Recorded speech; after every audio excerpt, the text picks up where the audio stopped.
Behaviour at FSD is very good. You can walk around our school in and out of any of our classrooms, and you will find that our young people have their heads down, they're engaged in learning, they're answering teacher questions.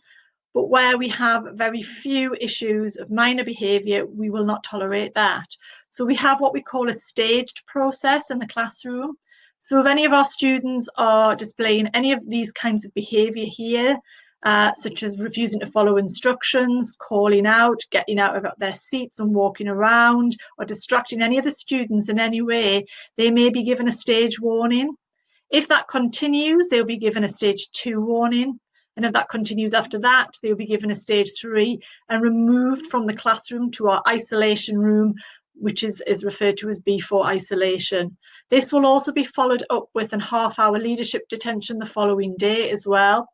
Whilst in isolation, students will receive some work to do. They work in silence by themselves, and they have a separate lunchtime from the rest of the school as well. We ask our students to reflect on their behaviour. Heads of year come down to talk to them about their behaviours as well.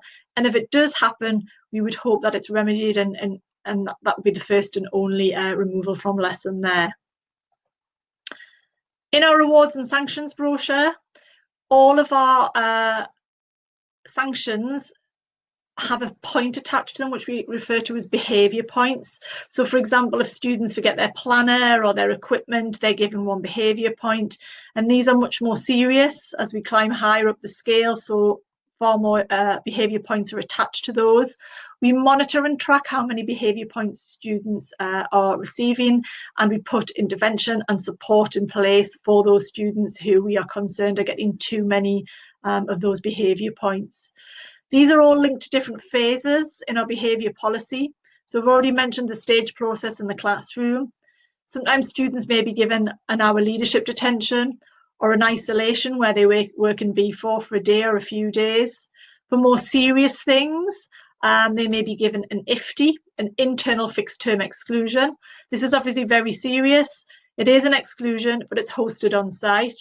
On some occasions, we host some of our IFTIs off-site, so we have partnerships with the local schools, and our young people will be sent there for the day or a few days as well. This then moves up towards the very serious fixed-term exclusion and a permanent exclusion as well. So we have a very clear sanctions policy, and we do go through that with our young people so they are clear about it as well.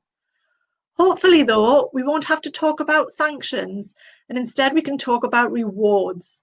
So students will be given a planner when they start at FSD, and they're expected to have out their planner in their step group every morning and out on their desk in every lesson. All teachers have a personalised stamp with their initials on, and if the teachers are particularly impressed by anything the students are doing, they'll put a stamp in their planner. Or step teachers will put a stamp in their planner when they can see that students are prepared, polite, punctual, and all of these stamps are totaled up at the end of the week, and those weekly totals then eventually lead to certain certificates or certain badges. So you can see at the bottom here there's a grid. If the student managed to achieve 1,000 points across the year, they would get their silver certificate, and it moves on up through to platinum and various different badges there. There's also opportunities for bonus stamps across the week in a subject area, student of the week, tutee of the week. SLT, the senior leadership team, give out stamps and they're worth more points. So it's always really good to get one of those, perhaps for being polite or well-mannered. And then we have various prize draws where students' names go into a hat. We pull a name out and the winner will receive a rewards voucher in some form as well. So we really hope that we're going to be talking to our new students, well, all of our students, but in particular our new students, about rewards, and we don't have to think about those sanctions. Thank you very much for listening. Bye for now, and hope to see you soon.